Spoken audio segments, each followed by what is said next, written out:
이렇게 어마어마한 환호성으로 저를 맞이해 주셔서 정말 감사합니다. 저는 EBS 국어 영역 강사 조아란입니다. 네. 여러분 오늘 정말 반가워요. 오늘 열심히 여러분 강의 들으러 왔죠? 네, 열심히 공부하러 왔어요? 근데 나 오늘 강의 안 할 거거든요. 네. 저 오늘 놀러 왔어요. 여러분하고 오늘 놀려고 왔거든요. 근데 이래도 속은 좀 좋죠? 네.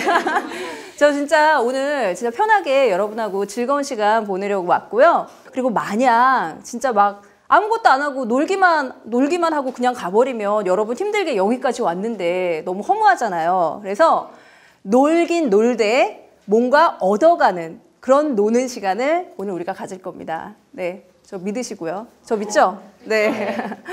아까 여러분께 과자를 나눠드렸을 거예요. 과자 맛있게 먹었어요? 네. 네. 근데 제가 만약에 여러분한테 직접 아까 과자를 나눠드리면서 이 과자 한번 입하고 손을 이용하지 말고 먹어보세요.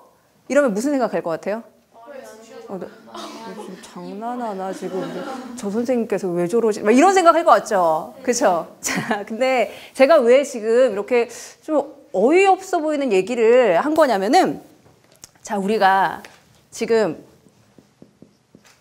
국어랑 관련된 강의를 들으러 왔잖아요. 저는 국어 선생님이고. 그래서 일단 이야기를 본격적으로 시작하기 전에, 본격적으로 놀기 전에 어쨌든 오늘은 국어랑 놀 거거든요. 그래서 이 국어가 왜 중요한 건지, 국어의 성격이 뭔지 이거에 대해서 간단하게 얘기를 하려고 방금 그런 얘기를 꺼냈던 거예요. 자, 여러분의 아까 목표는 자, 과자를 먹는 거였어요. 자, 그런데 제가 입하고 손을 이용하지 말고 먹어봐라 이렇게 얘기를 했잖아요. 그렇죠? 입하고 손을 이용하지 않으면은 여러분 과자 먹을 수 있어요? 없어요? 눈으로 먹으면 돼요. 막 이런 식으로 눈으로 마시는 그런 것도 있잖아요. 막 이렇게 어떤 CF 떠올리면서 그런 친구들도 있을지 모르겠지만 자, 이거 말도 안 되는 얘기고. 자, 여러분 국어라고 하는 건요. 바로 이제 여러분이 또 참 이 인생의 그 또 다른 목표, 이 공부를 정말 잘하고 싶을 텐데 자, 이 과자, 이 공부 이게 여러분의 목표라면 바로 이 입하고 손과 같은 역할을 해주는 게 바로 국어라는 거예요. 무슨 말인지 알겠어요? 이 국어는요, 도구적 성격을 가진 그런 과목이라고 얘기를 하거든요. 그래서 이 국어를 잘하지 못하면, 이 국어를 내 것으로 만들지 못하면 다른 과목 공부는 당연히 잘할 수가 없어요. 다른 과목의 내용, 본문 내용 자체를 이해를 할 수도 없고 문제가 주어졌을 때 그 문제를 이해할 수가 없어요. 국어를 못하면 다 우리말로 되어 있으니까. 무슨 말인지 알겠죠? 네. 그래서 국어는 이런 도구적 성격을 가졌으면서도 동시에 또 목표가 될 수 있는 그런 성격을 가진 교과예요. 자, 그런데 이거 공부를 잘하기 위해서 그러면은 국어를 내가 열심히 해야 되나요? 사실 공부가 인생의 최대 목표가 될 수는 없어요, 사실은. 그 공부라는 것도 여러분의 꿈을 이루기 위한 수단이거든요. 자, 그랬을 때 이거는 이제 좁은 의미에서 국어의 도구적 성격을 얘기한 거고 보다 넓은 의미에서 국어가 왜 중요한지 얘기를 하자면은 자, 국어라는 것이 크게 이렇게 나뉘잖아요. 뭐 화법, 작문, 문법, 문학, 뭐 독서 이렇게 나뉘잖아요. 근데 이런 거 보세요. 화법, 작문 이런 거 다 내가 뭘 잘하기 위해서, 의사소통을 잘하기 위해서. 그렇죠? 그리고 또 뭐 문학, 독서 이런 거 내 지식과 교양을 쌓기 위해서 그래서 배우는 것들이에요. 그렇죠? 그러니까 결국 의사소통을 잘하고 내 인격 수양 잘하고 뭐 다른 사람들과 관계 잘 맺고 이런 것들은 다 내 인생의 질을 높여줄 수 있는 어떤 그런 방법과 수단이라는 거죠. 그러니까 이 국어는 지금 방금 내가 얘기한 것처럼 내 인생을 한 단계 더 그러니까 뭐랄까요? 더 수준 높게 만들어줄 수 있는, 인생의 질을 높여줄 수 있는 그런 도구로서 국어가 작용을 할 수 있다는 거죠. 국어가 왜 그렇게 중요한지 제가 더 얘기해야 돼요? 얘기 안 해서 알겠죠? 네, 좋아요. 자, 저는 이 우리말로 만들어진 예술작품 중에서도 저는 시를 굉장히 좋아해요. 왜냐면은 이 시라는 거는 정말 말 중에서도 최고급의 언어로 만들어진 예술품이 시예요. 최고급의 언어. 자, 그냥 이렇게 여기와 여기를 거치지 않고 그냥 배설되듯이 나온 말로 만들어진 것이 아니라 정말 여기랑 여기를 수십 번, 수백 번, 수천 번을 거쳐서 그런 정제 과정을 거쳐서 보석처럼 만들어진 말, 그런 말로 만들어진 것이 바로 시라는 거예요. 저는 시를 굉장히 좋아해요. 그리고 제가 시를 좋아하는 이유 중에 하나가 또 뭐냐면 시는 굉장히 도도한 매력이 있어요. 숨겨놓고 직접적으로 이렇게 자신의 어떤 그런 의도를 밝히지 않고 계속 굉장히 도도하게 굴고, 그죠? 계속 궁금하게 만들어요. 수수께끼 같은 존재고 계속 생각하게 하고 나한테 여운을 남기고 막 이래요. 마치 누군가를 짝사랑할 때 그런 기분, 느낌하고 좀 비슷한 감정을 느끼게 하는 게 시예요. 저는 쉬운 남자 안 좋아하거든요. 시는 절대 쉽지 않아요. 그래서 저는 시가 굉장히 매력적이라고 생각을 하고 시를 굉장히 좋아해요. 그래서 오늘은 제가 여러분과 이 시를 이게 시가 얼마나 이게 재미있고 매력 있는 그런 갈래인지 그거를 좀 소개시켜주고 싶어서 그렇게 나왔어요.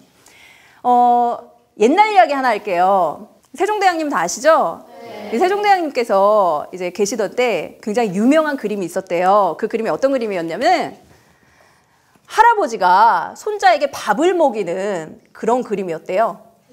네. 그런데 엄청 유명한 명화였는데 네.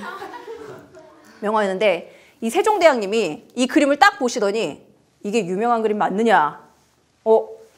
이 그림은 뭔가 2% 부족한데 이렇게 얘기를 하신 거예요. 되게 아쉬워하시는 거예요. 그래서 왜 그러시냐고 그랬더니 어른이 아이한테 밥을 먹일 땐 여러분 동생 있어요? 동생한테 밥 먹여준 적 있어요? 좋은 누나, 언니, 오빠들이네. 자, 그래, 어른이 아이한테 밥을 먹여줄 때는 어떻게 해요? 이 얼굴 표정이 어때요? 이러죠. 그렇죠? 왜? 우리 아이가, 내 동생이 밥을 더 잘 먹었으면 하는 마음에서. 그렇죠? 그런데 이 그림 속의 할아버지는 입을 꽉 다물고 있어요. 이러고 있었던 거예요. 그래가지고 이제 세종대왕님이 입을 다물고 있지 않느냐. 이거는 그 할아버지가 손자를 더 잘 먹이고 싶은 마음을 표현하지 못한 그림이다. 제대로 된 그림이 아니다. 이렇게 얘기를 하신 거예요.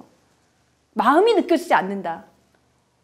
그죠? 이 그림처럼 시도요. 시도 시인의 진실된 마음이 거기 담겨 있지 않으면 독자가 느낄 수가 없어요. 감동을 받을 수가 없어요.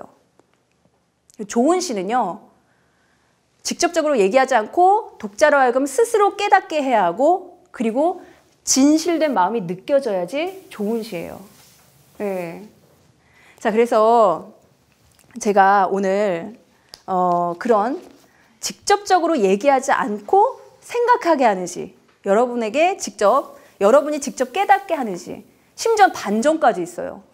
엄청 재미있겠죠. 그리고 정말 그 진심이 너무나 절실하게 이렇게 느껴지는 와닿는 시 한 편을 제가 먼저 소개를 해드릴게요. 자, 그 시는요. 박성우 작가의 두꺼비라고 하는 시입니다. 여러분 여기 그림 보이시죠? 네. 이 그림을 보면서 제가 시를 낭송할 테니까 여러분 한번 감상해 보시고요. 제가 아까 말했던 그 반전이라고 하는 게 뭘까 여러분 한번 생각하면서 들어보도록 하세요. 아버지는 2마리의 두꺼비를 키우셨다. 해가 말끔하게 떨어진 후에야 퇴근하셨던 아버지는 두꺼비부터 씻겨주고 늦은 식사를 했다. 동물 애호가도 아닌 아버지가 녀석에게만 관심을 갖는 것 같아 나는 녀석을 시샘했었다. 한 번은 아버지가 녀석을 껴안고 주무시는 모습을 보았는데 기회는 이때다 싶어 살짝 만져보았다. 그런데 녀석이 독을 뿜어대는 통에 내 양눈이 한동안 충혈되어야 했다. 아버지, 저는 두꺼비가 싫어요. 아버지는 이윽고 식구들에게 두꺼비를 보여주는 것조차 꺼리셨다. 칠순을 바라보던 아버지는 날이 새기 전에 막릴판으로 나가셨는데 그때마다 잠들어 있던 녀석을 깨워 자전거 손잡이에 올려놓고 페달을 밟았다. 두꺼봐 두꺼봐 헌집 줄게 새집 다오. 아버지는 지난 겨울 두꺼비 집을 지으셨다. 두꺼비와 아버지는 그 집에서 긴 겨울잠에 들어갔다. 봄이 지났으나 잔디만 깨어났다. 내 아버지 양손엔 우툴두툴한 두꺼비가 살았었다.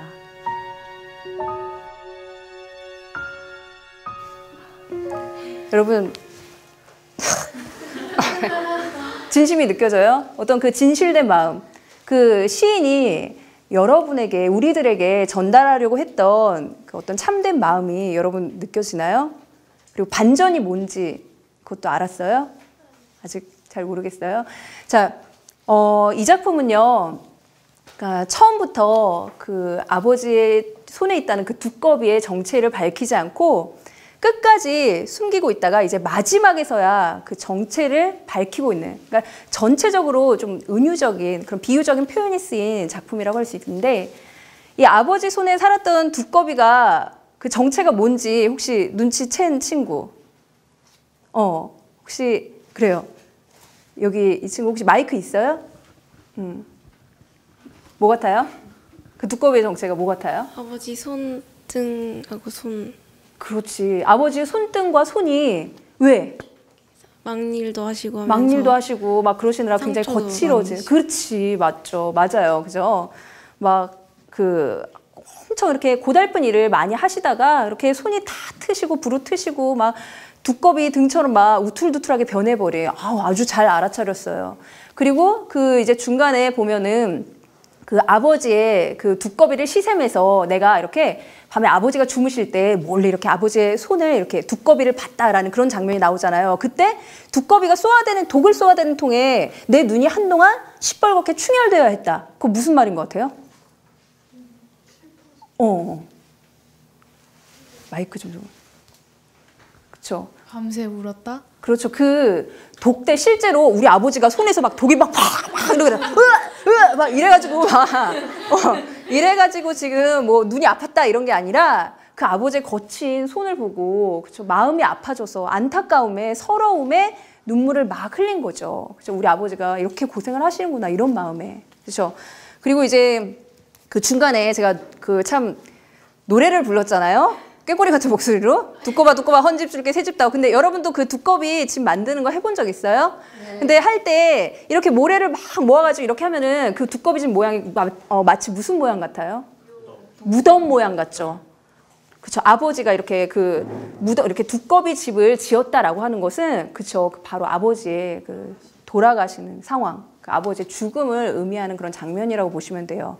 그래서 그 전체적으로 그 어떤 화자가 자기 아버지를 떠올리면서 그죠? 그 아버지의 고된 삶 이런 것들을 생각하면서 그 아버지의 연민을 드러내고 있는 그런 작품이라고 보면 되겠습니다. 자, 제가 아까 조은 씨가 뭐라고 그랬었죠? 네, 그렇죠. 직접 얘기하지 않고 우리들로 하여금 스스로 느끼게 하는 시, 그리고 진심이 느껴지는 시라고 얘기했었죠.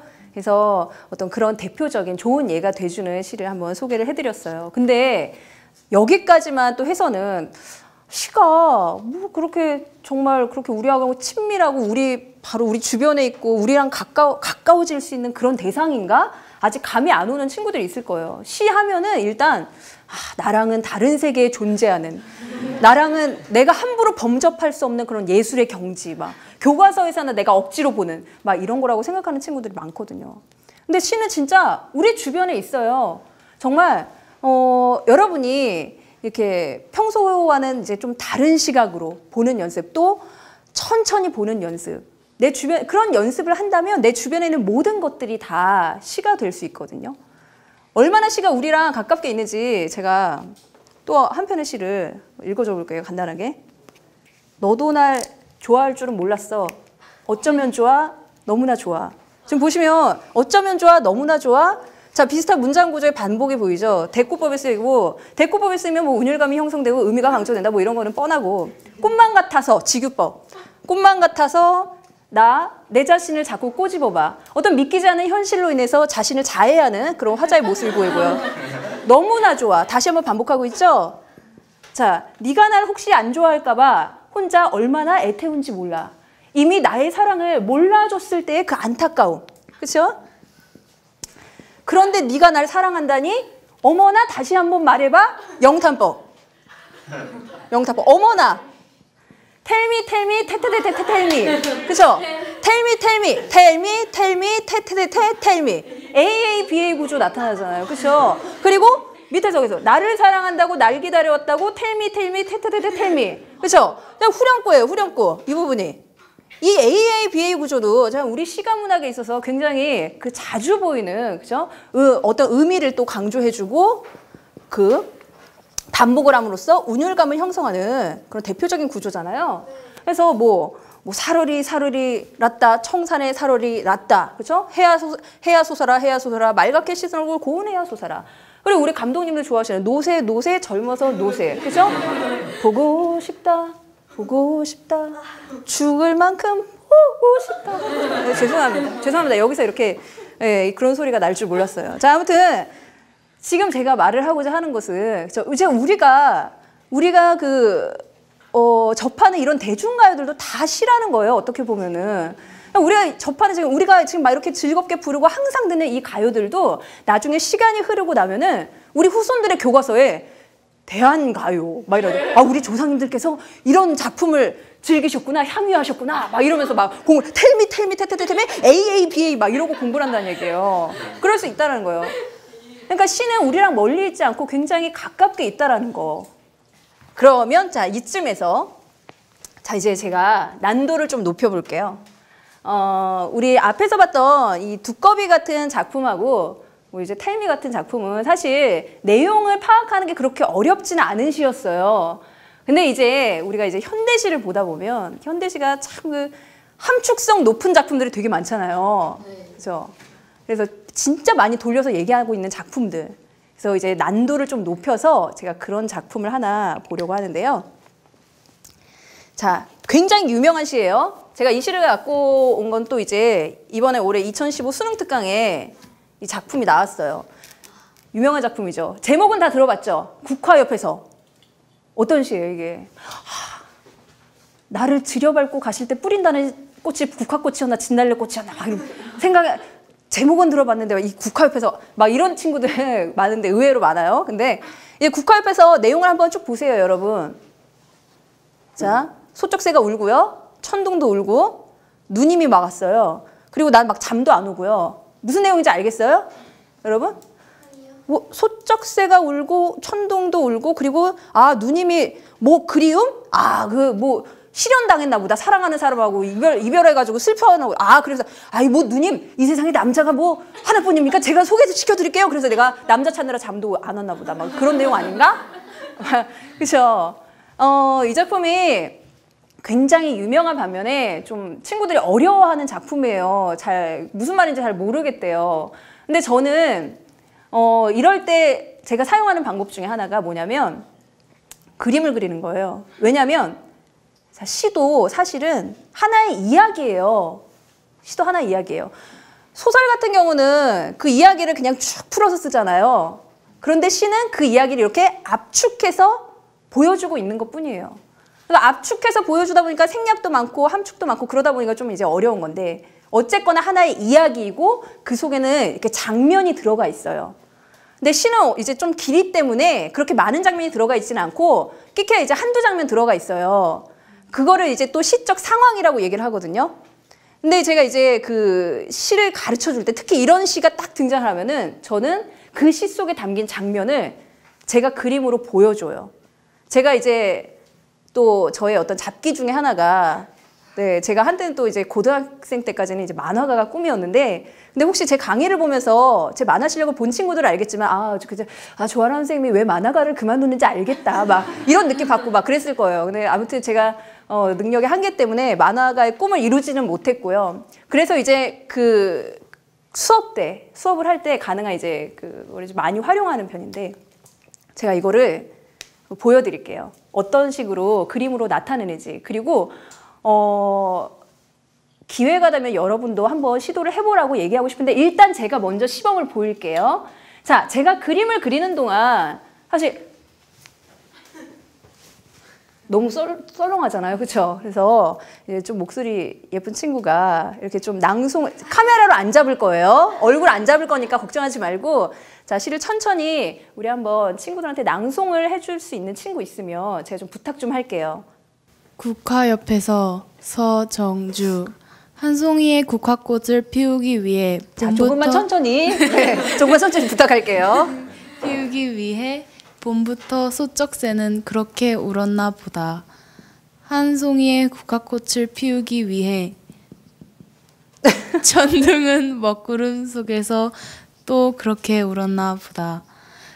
그립고 아쉬움. 정말 착한 친구다. 정말 마음씨가 고와요, 친구가.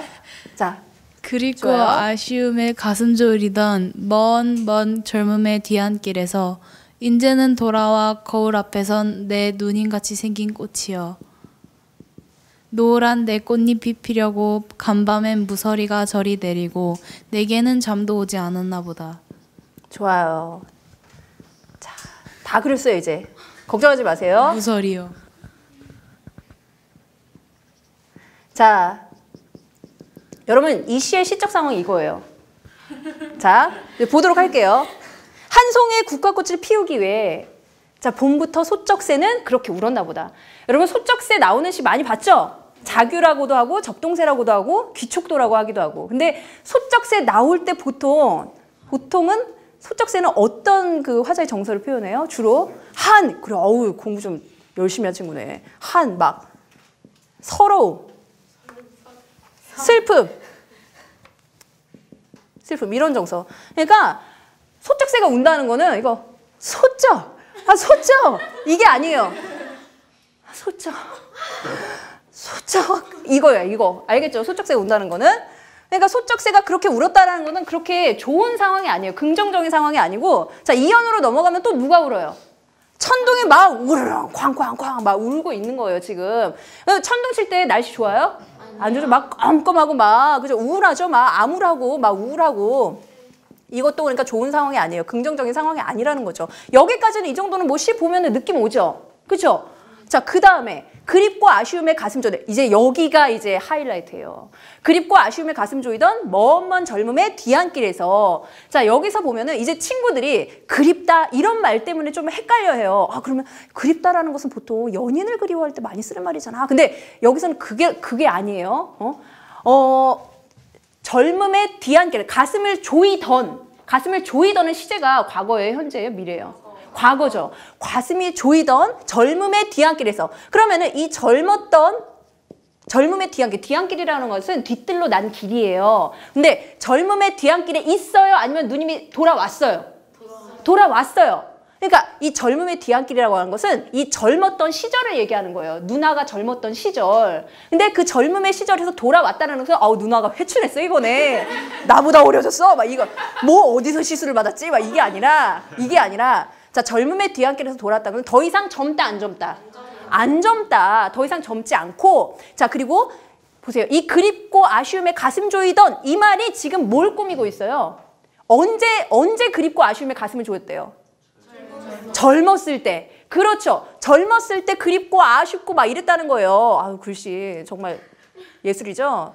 그렇죠. 그립고 미인은 글씨를 못 쓴대요. 믿거나 말거나. 왜? 무슨 일 있었어요? 네. 그립고 아쉬움에 가슴 조이던 그 젊은 시절. 왜 그럴까? 왜 그립고 아쉽고 그럴까? 여러분 젊을수록 사람은 소망이 많고 하고 싶은 게 많고 꿈이 많아요. 자, 그러니까 꿈이 많고 이루고 싶은 게 많으니까 그만큼 좌절도 많고 시련도 많고 방황도 많고 그런 거예요. 그러니까 그 젊었던 시절이 그립고 아쉬움이 많았던 시절이다 이렇게 얘기를 하는 거죠. 이해돼요? 자, 그런데 거기서 이제는 돌아와서 거울 앞에선 내 누님같이 생긴 꽃이요. 거울 보면서 뭐 하고 있어요? 거울 보면서 뭐랄까? 거울은 보통 시에서 나오면은 뭘 하는 소재로, 뭘 하는 매개체로 많이 쓰이거든요. 나 자신을, 그렇지. 사랑해요, 여러분. 여러분 진짜 장난 아니다, 정말. 여러분 진짜 훌륭해요. 진짜 우수한 친구들만 모은 것 같아요, 여기. 그러니까 자, 보통 자기 자신을 돌아보게 하는, 그러니까 좀 어려운 말로 하자면 성찰의 매개체로 자주 쓰이는 게 거울이거든요, 시에서. 여기서도 그거예요. 그러면서 이제 지금 누나는, 아, 내가 그동안 어떻게 살아왔구나. 앞으로는 어떻게 살아야겠구나. 그러면서 뭔가 어떤 자신의 지금 뭘 보여주고 있는 거냐면 성숙함. 자신의 원숭미를 보여주고 있는 거예요. 그런데 여기서 실제로 이 시에서 누나는 진짜 등장한다, 안 한다, 실제로? 등장을 안 한다. 그렇죠. 누님같이 누가 생겼어? 누가 그렇게 생겼어? 누님같이. 꽃이 그렇게 생겼다는 거예요. 결국 주인공은 이거야. 그렇죠? 예. 그러니까 누님은 진짜 등장하지 않고 이 국화꽃을 비유한 표현이에요. 자, 아무튼 그랬을 때 근데 자 보세요. 계속 이어지잖아요. 무서리가 내리고 나는 잠도 안 왔대요. 왜? 소쩍새가 왜 그러면 그토록 울고 지금 왜 울고 천둥도 울고 무서리도 내리고 왜 나는 잠 못 이뤘어요? 뭐 때문에? 뭐 하기 위해서? 자, 보세요. 뭘 하기 위해서? 꽃을 피우기 위해서. 꽃을 피우기 위해서. 다의 국화를 위해서. 그리고 국화는 아까 누님같이 생긴 꽃이라고 그랬잖아요. 그러니까 뭘 가지고 있는 꽃? 어떤 아름다움을 가지고 있는 꽃이에요? 원숭미. 그렇지. 다 됐어요, 이제. 이게 뭐냐면 자, 슬픔, 우울한, 암울함, 막 무서리 이런 것들이 다 성숙해지기 위해서 겪어야 하는 시련, 과정. 그런 거예요. 지금 이렇게 그림을 다 그려놓고 보니까 여러분 주제 파악 지금 다 된 거예요. 어떤 삶에 있어서 시련과 그런 역경 이런 것들을 거쳐서 도달하는 원숭미. 이게 바로 이 시의 주제였던 거예요. 아시겠어요? 네. 자, 제가 여러분에게 하나 이제 그림을 그려놓고 말씀드리고 싶은 것은요. 시를 공부할 때 지금 여러분 보시면 이제 국화옆에서는 이 이미지, 조아람 선생님이 그려준 이 이미지 이걸로 딱 정리해야지 이러시면 안 된다는 거예요. 왜냐하면 시는 제가 계속 누차 강조했지만 예술이에요. 예술 작품이에요. 여러분 예술 작품은요. 자, 사람마다 느낌이 그렇죠. 다 다른 게 정상이에요. 자, 어떤 말을 보고 이거 모든 사람, 100% 모든 사람들이 다 똑같은 의미로 받아들인다면 그거는 시가 아니라 예술 작품이 아니라 그냥 사전에 있는 글이에요. 그렇죠? 자, 그렇기 때문에 여러분 시를 보고 저랑 얼마든지 다른 느낌을 받을 수 있어요. 그게 정상이고. 근데 이제 시험이라고 하는 것은 시험, 우리가 그리고 학교에서 배우는 작품들은 그걸로 그 작품으로 시험을 봐야 하니까 대부분의 사람들이 다 공통된 느낌을 받는 주로 그런 시들, 이제 그런 시들이 이제 나오는 거죠. 그래서 제가 이제 이렇게 그림으로 표현을 해주고 거의 이제 이 그림이 그 친구들이 공부하는 그런 어떤 내용과 맞아 떨어지고 여러분도 이렇게 어려운 시를 접할 때 여러분이 이 시를 보면서 이제 그림을 그려봤으면 좋겠어요. 그 장면을 느껴봤으면 좋겠어요. 그 장면 만들어보고. 그럼 그림을 그리려면 이 하나하나 다 꼼꼼하게 봐야 되거든요. 그리고 어느 순간 나도 모르게 그 시가 막 저절로 파악되는 그런 경지에 다다를 수가 있어요. 진짜로. 아직 감이 안 오죠? 같이 이번에 해봐요. 우리 같이 직접 해봐요. 우리가 어떤 시를 가지고 이렇게 우리 그림으로 이렇게 이 친구랑 저랑 같이 이렇게 표현을 할 거냐면은 자, 다음 이 작품이에요. 이중섭의 소라고 하는 작품이에요. 자, 아까처럼 우리 둘이 이렇게 둘이 막 이러고 있으면 너무 그쵸? 그 분위기 그렇잖아요. 분위기 진짜 좋잖아요. 그러면 그러니까 분위기가 너무 좋아지지 않게 하기 위해서 누가 또 이렇게 좀 도와줄 사람? 네. 자신의 뿔로 들어가기 위해서는 어우 목소리 좋아. 뒷다리를 뻗는다. 서귀포에서 부산에서 뿔로 들어가 단단한 힘이 되어 세상의 고름을 터뜨리리. 소는 온몸을 뿔 쪽으로 민다. 소의 근육을 따라 툭툭 햇살은 튕긴다. 햇살이 튕긴다. 앞다리 들어 펄쩍 들어가고 싶다. 소가 뛰면 뿔도 뛴다. 진작 명동에서 종로에서 뿔로 들어가고 싶은데 뿔은 또 저만치 앞서 있다. 참을 수 없어 소는 속력을 낸다. 뿔은 또 멀리 달아나고 뿔로 들어가고 싶어 소는 나는 일생을. 아주 잘 읽어줬어요. 자, 그러면 이렇게 우리 보연이가 정말 이렇게 훌륭하게 그림을 잘 예쁘게 그려줬어요. 그죠? 그러면 우리 보연이가 이 시를 보면서 들으면서 어떤 느낌을 받고 이렇게 그림을 이런 모습으로 그리게 됐는지 설명을 좀 해줬으면 좋겠거든요. 그러니까 제가 시를 들을 때 막 그리려니까 너무 그래서 들리는 부분만 했는데 일단 뿔로 들어가기 위해서 소가 뒷다리를 뻗어요. 게다가 뿔이 고름을 터뜨리고 그래서 고름까지. 근육을 못 그려서 일단 햇살이 톡톡 튀는 걸 그렸고요. 그리고 또 소가 펄쩍 뛰어서 뿔도 뛰고 그리고 맨 마지막에 뿔로 들어가고 싶어 소는 이래가지고 또 다시 소가 뿔로 들어가려는 장면을 그렸어요. 그렇구나. 그러면 보연이는 이 시를 그림으로 이렇게 표현을 하면서 이 시가 뭘 얘기하고 싶어 하는 걸까?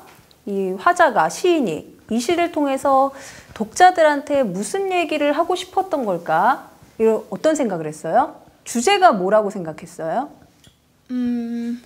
멀리 있는 이상 같은 것에 대해서 계속 다가가려고 하는데 잡지 못하는. 그렇지. 네. 멀리 있는 네. 이상을 향해서 네. 이렇게 다가가고 싶고 이렇게 막 가까이 눈앞에 가고 보일 싶은데 것 같은데 눈앞에 안 보일 것 잡히고. 같은데 네. 안 잡히고 가까이 가면 멀어지고 그래서 그렇지만 계속 시도하는 네. 거의 정확하게 표현을 했어요. 네, 보현 학생 정말 잘했어요. 네, 지금 보현 학생이 지금 이 시에 대해서 자신이 느낀 바를 지금 얘기를 해줬잖아요. 근데 지금 이 시의 주제를 거의 다 파악했어요. 지금 보현 학생이. 그렇죠? 자신의 이상에 다가가기 위해서 끊임없이 시도를 하고 그게 어려운 걸 알면서도 계속 노력하는 그런 얘기를 해줬잖아요. 그죠? 이 시의 이중섭의 소라는 시의 주제가 사실 그거거든요. 제가 조금 더 설명 보충을 하자면은 자, 이중섭의 소에서 이 이중섭 화가는 여러분 다들 아시죠? 워낙 유명하신 분이라. 그렇죠? 자, 그리고 이중섭의 그 소라는 그림을 보고 소그림을 굉장히 많이 그리셨어요. 근데 6.25 전쟁 당시에 이제 서귀포, 부산 여기가 이중섭 화가가 피난을 갔던 지역이에요. 그래서 잠깐 머물렀던 지역인데 특히 서귀포에서 소그림을 참 많이 그리셨다고 해요. 자, 그런데 그 소 그림을 보고 이대흠 시인이 이 작품을 쓴 거예요. 자, 그래서 내용을 잠깐 보면 자신의 뿔로 들어가기 위해 소는 뒷다리를 뻗는다라고 얘기를 했어요. 자신의 뿔, 내 뿔, 여기 있는데 여기로 들어갈 수 있어요? 여기로 내 몸속으로 내가 들어간다는 것 자체가 말이 안 되잖아요, 사실. 그러니까 이거는 비현실적인 상황이에요. 아무리 소가 오래 살아도 100년, 200년을 살아도 있을 수가 없는 일이에요. 자, 일어날 수 없는 일인데 계속 소는 지금 노력을 하는 거예요. 나 뿔 속으로 들어가야지. 이러고 있는 약간 그런 상황이에요. 자, 서귀포에서 부산에서 자, 뿔로 들어가. 자, 단단한 힘이 되어 세상에 고름을 터뜨리리. 자, 이 작품에서 지금 힌트가 돼주는 부분이 자, 이 부분이에요. 세상에 고름을 터뜨린다. 보현 학생도 지금 아까 그 부분을 놓치지 않고 여기 그려줬죠? 저는 안 그렸어요. 더 잘 그린 거예요, 보현 학생이. 진짜. 근데 세상에 고름 좋은 거예요? 일반적으로. 그죠? 그리고 여기서 뭐라고 그래요? 터뜨려 없애버린다고 그랬잖아요. 그죠? 그래서 이 고름이라고 하는 것은 이 시 안에서는 부정적인 의미를 가지고 있는 소재인데, 자, 세상의 고름. 그러니까 어떤 이 세상에서 내가 마음에 안 드는 점. 어떤 부정적인 현실 상황. 그 시대적 배경이 아까 6.25 전쟁이라고 했잖아요. 그러니까 얼마나 마음에 안 드는 게 많겠어요. 그렇죠? 자, 그것을 터뜨려 없애버리리. 내가 이걸 극복하리. 막 이런 내용인 거예요. 소는 계속 고름을 터뜨리고 싶어서 내 힘만으로는 안 될 수도 있어도 절대 그 일이 일어나지 않을 수 있어도 나는 계속 시도한다. 이런 뜻인 거죠. 보현 학생이 얘기한 것처럼 계속. 자, 계속. 그리고 막 점점 그 소가 점점 더 힘을 주고 있는 거 보이죠? 막 근육을 따라 햇살이 막 튕길 정도예요. 막 얼마나 힘을 많이 줬으면 그냥 단단해져가지고 그냥. 응? 자, 앞다리 들어 펄쩍 들어가죠. 심지어 뛰어요. 뿔도 뛰고. 자, 계속. 뿔로 들어가고 싶은데 뿔은 또 저만치 앞서 있어요. 그죠? 내 몸속으로 들어간다는 것 자체가 불가능한 일이니까. 그죠? 아무리 노력을 해도 저만치, 또 가까이다 가면 저만치 멀어지는. 자, 계속, 그리고 소는 마지막에 나는, 소랑 나를 동일시하고 있죠. 내가 그런 인생을 살고 있다. 그리고 난 앞으로도 계속 이런 식으로 살 거다. 이런 얘기예요. 그렇죠? 보현 학생이 제대로 파악했죠. 여러분도 시를 파악할 때 이런 식으로 여러분만의 장면을 이렇게 그려보고 느껴보고 여러분만의 느낌을 자꾸 이렇게 떠올려 보세요. 그게 전부 다 정답이에요. 다 맞는 얘기예요. 왜? 시는 뭐니까? 이응시옷? 그렇지. 시는 예술 작품이니까. 그런 거죠. 네. 자, 그래서 우리가 이런 이제 그림들을 보면서 우리 보현 학생 얘기도 듣고 시의 내용도 봤는데 제가 한 가지 더 얘기를 하고 싶은 거, 제가 아까 다 여러분만의 그런 장면들이, 여러분만의 느낌이 전부 다 정답이라고 얘기를 했죠? 자, 시인은 어떤 그림을 보고 또 이 시를 썼을까요? 제가 그림 보여드릴게요. 자, 이게 이대흠 작가가, 시인이 영감을 받은 이중섭 화가의 소예요. 작품 제목은 떠받으려는 소예요. 떠받으려는 소. 말 그대로 여기 이 시에 묘사된 그 소 같은 그런 모습을 하고 있죠. 자, 어때요? 비슷하죠? 네. 수준도 비슷하고, 그렇죠? 우리 보현 학생이랑 저랑 이제 더 이상 이제 학생과 국어 교사로서의 어떤 그런 길을 떠나 이제 때가 된 것 같아요. 그렇죠? 등단을 해야 될 것 같아요. 네. 그래서 이렇게 예술이기 때문에 시는 얼마든지 사람마다 다른 느낌 받을 수 있고 그게 다 정답이 될 수 있다라는 그런 얘기를 이렇게 드리고 싶었고요. 자, 시는 우리랑 생각보다 굉장히 참 가깝게 있어요, 여러분. 자, 제가 그 증거를 보여줘 볼게요.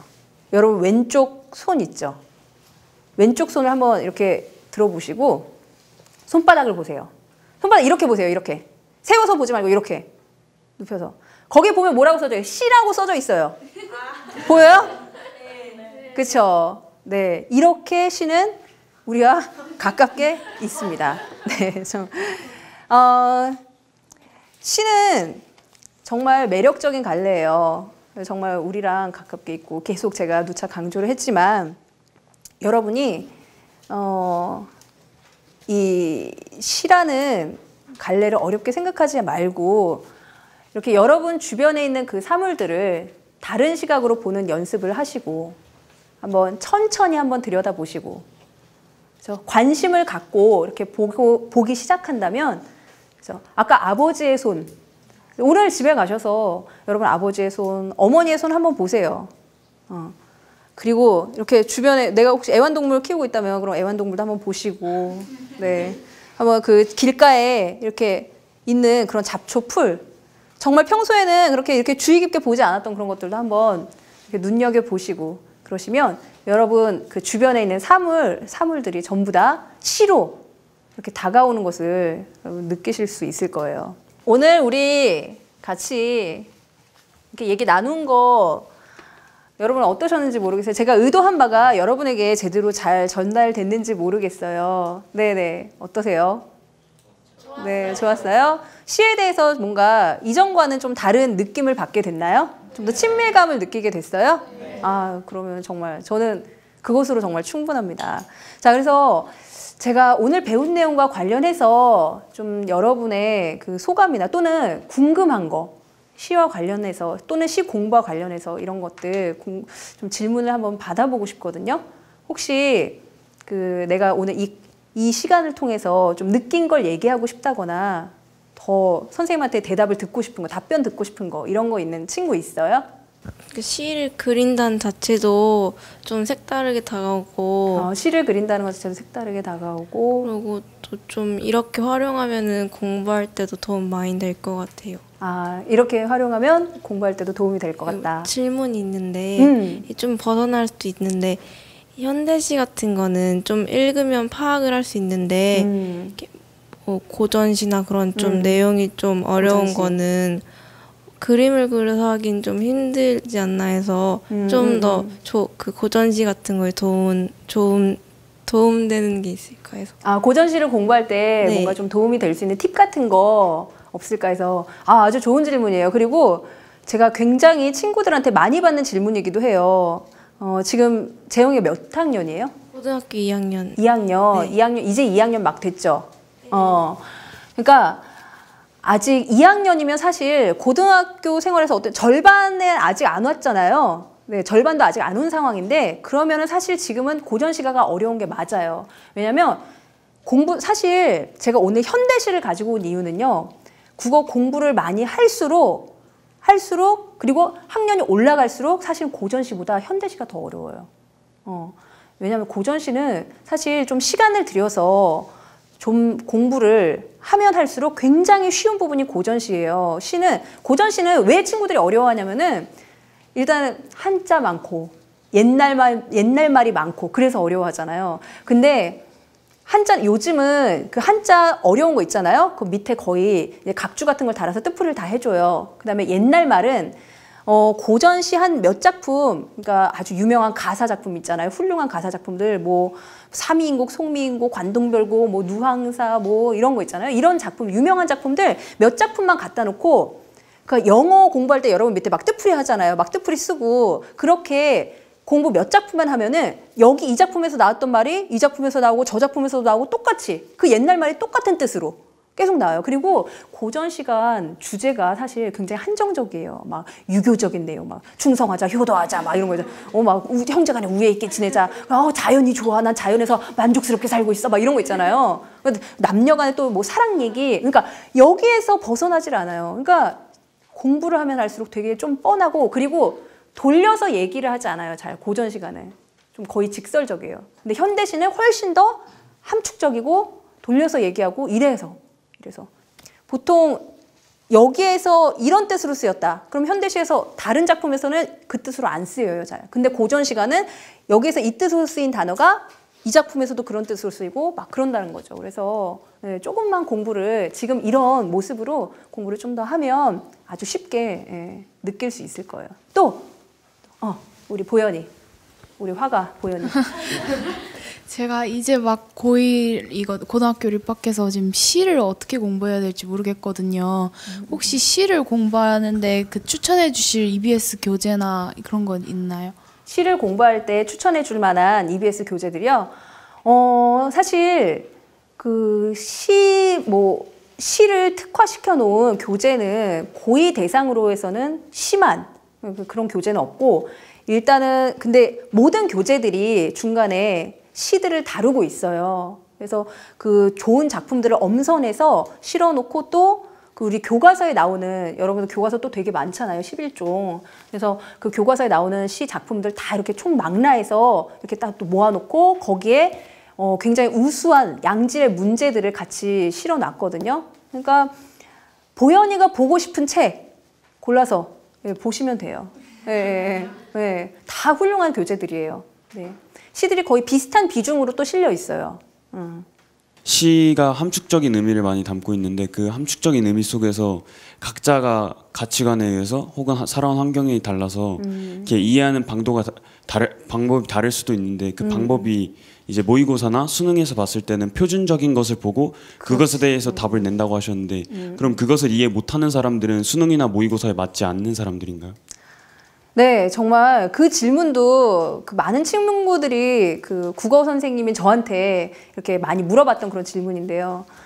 그러니까 그 시라고 하는 건 예술 작품인데 나는 그 모의고사나 수능에 맞지 않는 그런 해석을 내가 내렸다면 그 시에 대해서 그런 느낌을 받았다면은 나는 어떻게 해야 되느냐 그러는데 그렇죠.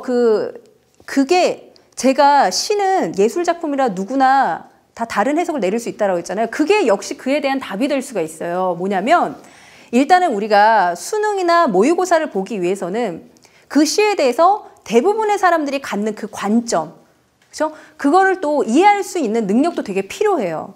그것도 어쨌거나 다른 사람의 관점이기 때문에 그 다른 사람의 관점도 맞는 얘기가 될 수 있으니까. 근데 그게 또 굉장히 다수의 사람들이 갖는 관점이라는 거죠. 그리고 그 관점을 기준으로 우리가 시험을 봐야 되는 거고. 그러니까 그런 능력을 다른 사람의 시각이나 관점을 이해하는 능력을 키우는 것도 되게 중요한 것이기 때문에 그런 고민을 가지고 있는 친구라면 그러니까 대부분의 사람들은 또 이렇게 생각을 하는구나. 그러니까 그 기준에 맞춰서 또 이제 시험을 봐야 되는구나. 요거를 좀 이해하고 그 작품에 대해서 접근을 해주셨으면 좋겠어요. 그리고 제가 그런 접근을 하는 과정에서 이제 또 선생님들이, 저를 포함한 선생님들이 옆에서 정말 많이 도와줄 거고요. 네. 어떻게 친구 질문에 대한 그 답변이 잘 됐는지 이해가 됐나요? 충분히. 네. 네. 네, 좋아요. 여러분, 오늘 정말 이렇게 귀한 시간을 저한테 내주셔서 정말 감사하고요. 오늘 이 시간을 통해서 여러분이 시를 좀 더 가깝게 느낄 수 있는 그런 기회가 됐다면, 네, 정말 진짜 기쁠 것 같습니다. 네, 앞으로 시랑 좀 자주자주 같이 놀아주세요. 아셨죠? 약속할 수 있죠? 네. 네, 고맙습니다. 자, 이상 EBS 국어 영역의 조아란이었습니다. 여러분 감사합니다.